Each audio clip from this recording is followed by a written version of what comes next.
This is RTV6 News at Noon, working for you. Thanks for joining us here on the News at Noon. I'm joined by meteorologist Todd Clausen for your Tuesday. Todd, we need to know, what is our afternoon shaping up to look like? You know, it's going to be a lot brighter than the morning hours, Meredith. That is the good news. We're still kind of transitioning the clouds out of central Indiana, but we will get into the sunshine as we get into the afternoon hours. Here's a live look outside right now from downtown off to the east, and you can still see quite a bit in the way of cloud cover out there, and there's a few isolated sprinkles making their way through central Indiana at this noon hour as well. They're mainly once again off towards the east, and you could see those near Richmond, a few more just north of Muncie, but you can also see the clear sky starting to work in here off towards the west, and that's the sunshine that we're going to enjoy from mid-afternoon onward as this front continues to push off towards the east, taking the rain with it. The one thing you will notice here this afternoon, the wind may kick up a little bit, becomes a little breezy, and it's a north wind, so that's going to prevent the temperatures from warming a whole lot, but a pretty comfortable afternoon for us. We're in the 60s and 70s right now. As far as temperatures go, we'll go up to about 78 for your high temperature, and then this evening should be absolutely terrific. Once the sun sets, we cool back into the 60s very, very quickly. Sets us up for two pretty nice days, Wednesday and Thursday. We'll talk about that and look ahead to the weekend as well, Meredith, in just a few minutes. Todd, thank you. Only on RTV6, Call 6 Investigates has new information involving the fatal police shooting of Drayvon Reed. So far, Metro Police have not publicly released their evidence of what led to the gunfire that killed Reed back on May 6th. But Call 6 has learned that, according to police, Reed shot at officers twice during a chase, and Officer DeJour Mercer fired more than 10 rounds. Call 6 has also learned that the weapon found by Reed's body matches the description of the weapon in Reed's front waistband seen during the Facebook live stream. The legal team for the estate of Drayvon Reed is pushing back. In a statement to RTV6, they say in part, the only thing we can definitely say about Drayvon Sean Reed's firearm is that he checked it with TSA when he moved from Texas to Indiana.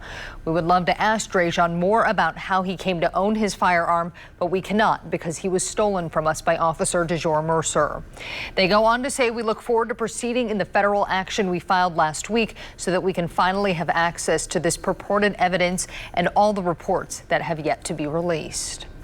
Call 6 has also learned a federal database has connected the casings from the weapon found near Reed's body with casings recovered from a separate situation in which bullets caused property damage. We do not know the details behind that other situation. Our Rafael Sanchez will have much more on what he has learned about this investigation tonight on the news at 5 and 6. New this midday, a woman has been arrested and charged with reckless homicide after another woman was hit and killed by a car over the weekend. Today, Metro Police charged a 27-year-old woman in connection with the incident that happened this past Saturday on the northeast side. Police say 37-year-old Jean Reed died at a hospital after she was hit by a vehicle near East 36th Street and North Leland Avenue. Officers say Reed was involved in an altercation in the area before she was hit by the car. The new numbers on COVID-19 are just in from the state health department. 14 new cases and 331 new cases were reported. Both of those numbers continue to trend downward. The state also says almost 38% of intensive care beds are still open in the event of a surge in cases. New today, more people in central Indiana will have access to masks and other protective equipment. The city will use $2 million in federal funding from the recent stimulus law to expand its program to provide free PPE. Nonprofit groups will now be able to get grants to pay for masks and other equipment for their staff and to pass on to the public. We will be giving out PPE in the form of grants of up to $5,000 on a first-come, first-served basis to any 501c3 operating in Marion County. There is more information about the program at the website on your screen, nonprofitrestart.com. Other states are seeing a spike in COVID-19 cases, one of them Arizona. But President Trump still plans to hold an indoor campaign event there. The president says the surge is due to increased testing, but as ABC's Andrew Dimbert tells us, doctors say there are other reasons. Ready to rally, President Trump is heading to Arizona for a campaign address at a mega church while coronavirus cases in that state continue to climb. I'm not worried about it. No, not at all. We watch it. We're very careful. But Arizona quickly becoming a COVID-19 hotspot in the country. 84% of the ICU beds there now occupied by COVID patients. From Tucson to Yuma, hospitalizations hitting alarming highs. We are having a situation where we don't have enough nursing staff. In a video that was posted to Facebook and later deleted by the megachurch, officials claim to have installed an air purifying system that would kill the virus. We've installed these units, and it kills 99.9% of COVID within 10 minutes. Independent testing. Doctors dispute the claim, saying that filtration system has not proven effective against COVID-19 and that people still need to take precautions like wearing masks and keeping their distance. With the widening spread of the virus around the country, 26 states are reporting a rise. Some states' governors and President Trump suggesting the cause of the spread is due to more testing. I don't kid. Let me just tell you, let me make it clear. We have got the greatest testing program anywhere in the world. We test better than anybody in the world. By having more tests, we find more cases. However, health officials say the primary driver of the increase is more people becoming infected with COVID-19. We are doing more testing, and that's part of the reason, but much of it is because we just have more infections. There's lots of other data we're looking at, including the fact that hospitalization rates are going up. Meanwhile, back in the nation's capital, Dr. Anthony Fauci, the nation's leading infectious disease expert, and CDC Director Robert Redfield are testifying on Capitol Hill about the U.S. response to the pandemic. 6 states are also holding primary elections today, and preparations have been in place to mitigate the risks of COVID-19, including scaled down in-person voting in Kentucky. Andrew Dimbert, ABC News, Washington. COVID-19 is surging in some states. The question is, how can we keep that from happening here in Indiana?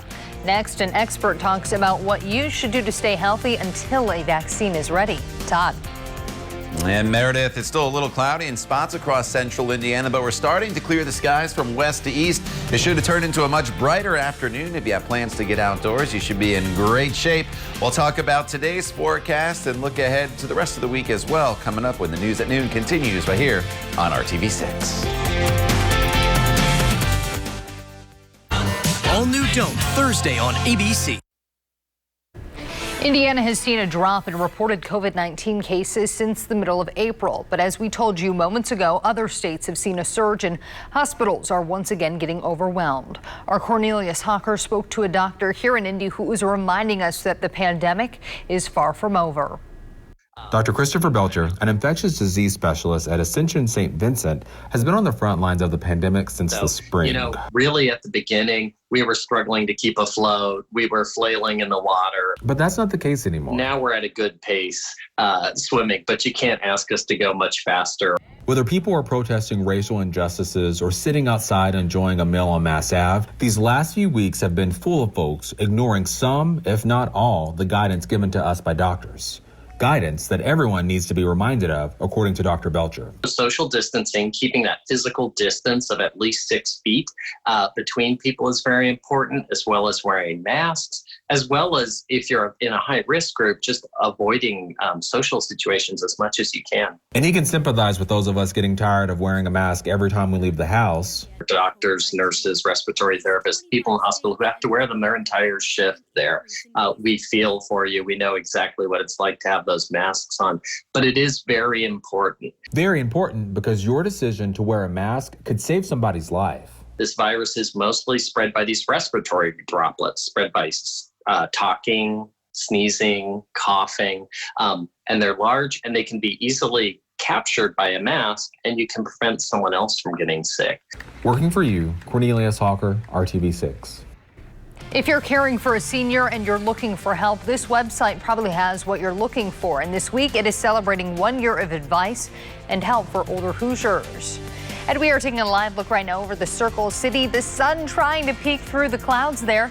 Meteorologist Todd Klassen will have more of your Tuesday forecast coming up on the News at Noon on RTV6.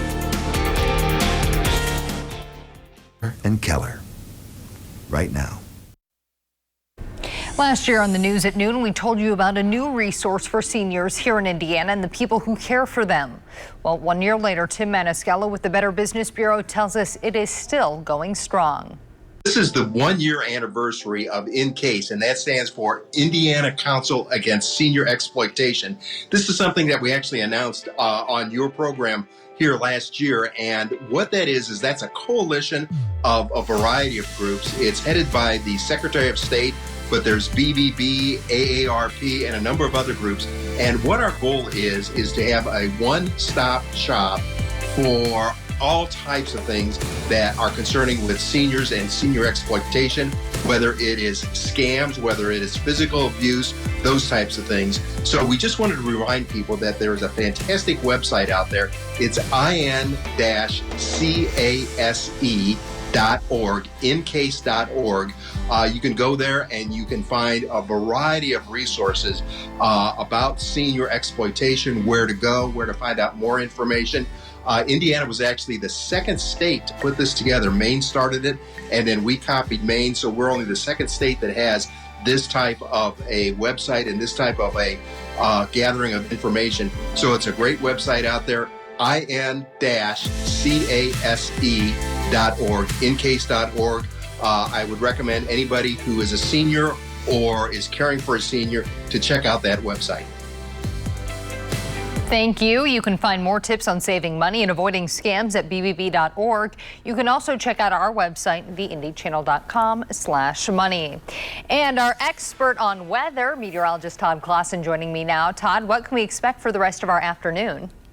You know, Meredith, we're starting to see more and more in the way of sunshine appear here across central Indiana, especially in western locations, and that's the direction you're looking here on the RTV6 Weather Now camera network. We've had a few peaks of sunshine, and then the clouds kind of fill in, but the overall trend here this afternoon will be for the clouds to thin out and more in the way of sunshine to appear across the area. So as we work our way into the afternoon, not only will it get brighter, but it's going to be very comfortable as well. So as you look at the satellite radar picture, you notice the clear skies here from Lafayette to Crawfordville down to just west of Bloomington now. And that's all the sunshine that we'll have out there. But you also see on the far eastern side of the state a few spotty showers. And this is the last hurrah. This is the cold front making its way through the area. Once that pushes off into Ohio, which is going to be very, very soon, we'll be done with any threat of rainfall for the day today, and we'll transition into that partly cloudy afternoon with just a cool breeze out of the north and temperatures that are going to be very, very comfortable. We're sitting in the 60s and 70s right now, and we'll see these temperatures get up to anywhere from about 75 to 80 degrees today for your afternoon high. Maybe a little bit warmer off to the west where you're into the sunshine already, but it's just going to be a very comfortable afternoon and evening for us. We'll be just a couple degrees below normal, but the humidity, that continues to drop as well. And then overnight tonight, once the sun sets, we're going to cool off very, very quickly. In fact, you could probably give the air conditioners a break tonight before you go to sleep and either turn them off or turn the thermostat up so they don't kick on, and open up the windows and enjoy this refreshing air mass, because not only will it be in the 50s and 60s, overnight tonight the humidity is low as well. Now tomorrow, as we go throughout the day, we're still in the 70s. Temperature-wise, we're in good shape. Most of the day is going to be mostly sunny for us, but there's going to be a brief little window as we work our way into the afternoon and evening hours for a few very light isolated showers to make their way through the area. Outside of this small window of opportunity for some showers, it's a mostly sunny and absolutely terrific day.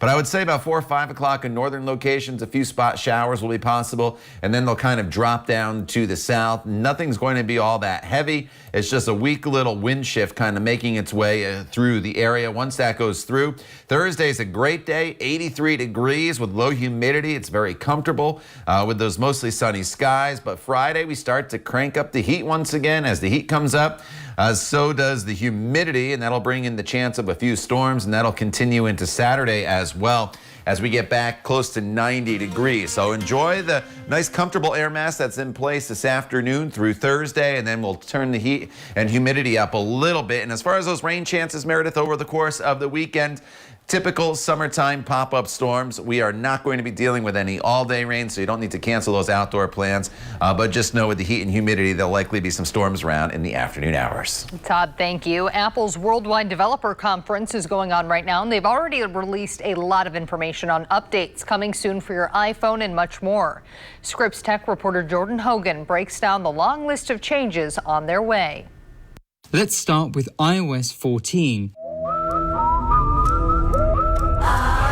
This iPhone update includes tons of new features. App Library will now sit at the last page of your home screens, putting suggested apps and recently added ones at the top, followed by categorized ones based on the app types. Next up are widgets. These are bigger home screen views of your apps. They give you more details without opening the apps fully. A new feature many people are excited about is Picture-in-Picture. This lets you start playing a video and keep playing it up over other apps. Apple also went the extra mile by redesigning Siri. The smart assistant no longer takes up as much screen space and you can keep viewing other things. The new iOS also comes with its own Translate app that works offline and automatically detects languages in a two-way conversation. Messages is also getting upgrades, including pinnable conversations, mentions, and inline replies. The Maps app will have a few handy new features like guides for when you're visiting new places, cycling routes, electric vehicle charging routing, and congestion mapping. Speaking of apps, App Clips will let you use basic features of an app without downloading it using near-field connectivity or a QR code. So think things like scooter rentals. Digital car keys will also be added to iOS 14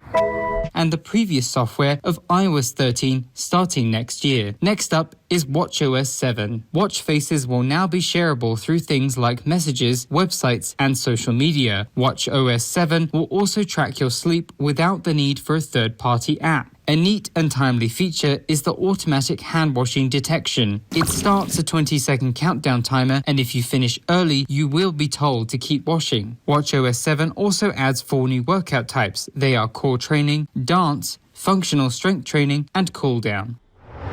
Next up is iPadOS 14. Scribble lets you write in any text field and have it automatically converted to typed text. Data detectors now work with handwritten notes to recognize phone numbers, dates, and addresses. Last up is macOS Big Sur. The new operating system for Apple computers and laptops includes the biggest Safari browser update. There are also updates to messages, maps, and privacy, similar to what they did with the iPhone software update. Apple also announced they are ditching Intel processing chips in their future computers for their own Apple silicone ones instead. They claim these new chips will make their tech perform better and use less battery power at the same time.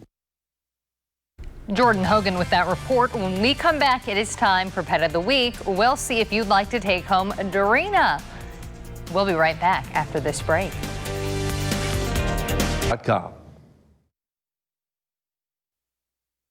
It is time for our Pet of the Week, and today we're introducing you to Dorina. Dorina may be 9 years old, but she sure does not act her age. Look at her jump there. She's an adorable girl who loves to play with tennis balls, ropes, and stuffed squeaky toys. Looks like she might also be interested in taking a dip in the pool there. She likes to be silly and she likes to talk. She'll even carry on conversations with you with an adorable ow ow sound. She is very cuddly and will need an adopter who will allow her on furniture and up into laps. Dorina seems to be pretty easygoing. She is house trained, and Indy Humane says she is good around children and other dogs. Huge plus there. Her adoption fee is $160, and you can apply to meet her right now at indyhumane.org. And Todd, I bet Dorina is loving the weather we are having right now. Yeah, you know it's going to be a little bit cooler for all those dog walks out there with your favorite four-legged friend. And I miss our Tuesdays and seeing the pets come into the studio. But we'll get back there. As far as the sunshine starting to appear in western Indiana, just be patient. For those of you to the east, it gets to you eventually here this afternoon. So it turns into a brighter afternoon for us. Temperatures in the 70s. The humidity is a lot lower here throughout the afternoon hours today as well. It may be a little breezy for some of you with some gusts up to 20 miles per hour, but all in all, not bad. Tomorrow, mostly sunny, just a small shower chance tomorrow afternoon. Thursday is a great day, and then daily storm chances return starting on Friday, Meredith, as we increase the temperatures and the humidity heading into the weekend. Todd, thank you, and thank you for making RTV6 your choice for news. We hope to see you back here at 5. In the meantime, have a great afternoon.